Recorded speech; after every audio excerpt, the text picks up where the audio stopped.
Summer is a great time of year, but when temperatures rise, your health could be at risk. That was the case for this athlete. Let's have a look. My name is Shane. I'm 20 years old, and I've been playing football since I was a freshman in high school. I'm now a junior in college, and last summer, temperatures during practice reached over 105 degrees. I suffered from a heat stroke, after which I was taken to the hospital, where I was in a coma for 2 days. While I was in the coma, doctors told me that some of my organs began to fail. I'm much better now and even practicing again, but I still take extra precautions when it's very hot outside. You have to have respect for that sun.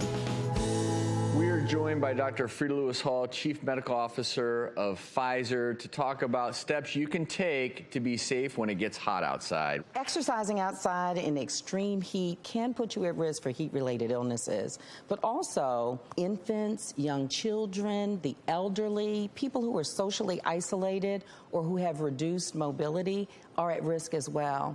And certain medications and some medical conditions may be risk factors as well. And of course, don't forget, if you're going to be outside working, you have to take the heat into account, because heat stroke is rare, but it is really dangerous. It can be really, really dangerous. So heat stroke, some people call it sunstroke. It can occur when your body loses its ability to regulate your internal temperature.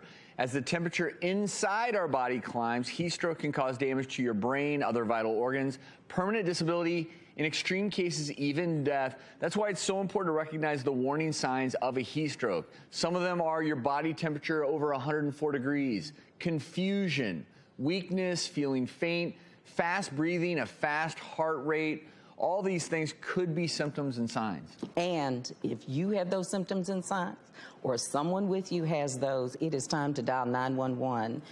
Immediately. This is an emergency. Then you want to move the person into a cool place inside if you can, with air conditioning if possible, and then start to work to bring the body temperature down. You can use cool compresses, ice packs to the back of the neck, but with heat stroke, you don't want to give fluids, because in heat stroke, you can have altered consciousness, and that means that fluids can be a choking hazard.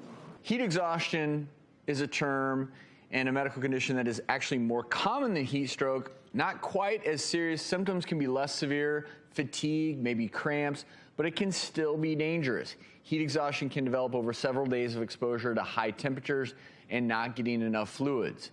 People with heat exhaustion, they're usually very thirsty, sweating profusely. They may even have pale skin. Now's when you want to drink some water. And as with heat stroke, you want to move the person to a cool place, and you want to get working on lowering that body temperature. But if the person isn't responding quickly to those measures, this is another point where you want to dial 911, because heat exhaustion can progress to heat stroke. Now, why does this happen at all? It means that our body cannot use sweating alone to control our body temperature, or that the body is sorely in need of hydration or electrolytes like potassium or salt. When the body loses too much salt during sweating, painful muscle spasms can occur, and these could be a warning sign.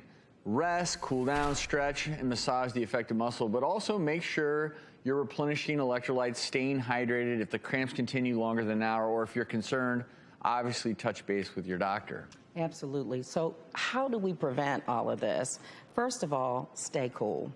And we try to remind people, don't use a fan as your primary cooling device, because sometimes they're just moving hot air around and it isn't really cooling you down. The second thing is, if any of these symptoms show up, immediately you want to start working on cooling your body down.